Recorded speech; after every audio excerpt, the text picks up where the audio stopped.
Samantala, maagang dinagsa ng publiko ang Binondo sa Maynila.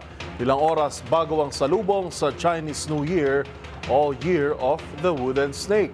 Ang mga pinakauling ganap sa Binondo, Maynila, tinutukan ni Boy Gonzales.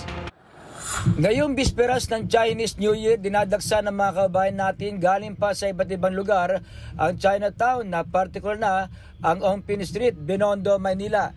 Dumaksa rin ang mga vendors na nagbebenta ng iba't ibang klase ng pampaswerte tulad ng bracelet, wind chimes, prutas, figurine ng Buddha, wooden stake, money plant at iba pa.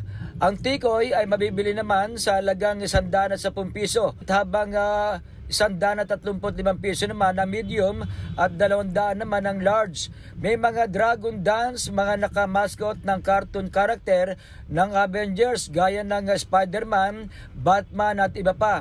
Namataan rin ang ilang kandidato na nagmamotorcade kasama mga supporters. Mga turistang namamasyal mula kaninang alas 12 ng madaling araw ay isinara na ang Binondo Intramuros sa bridge para paganda ng inaabangan Chinese New Year countdown.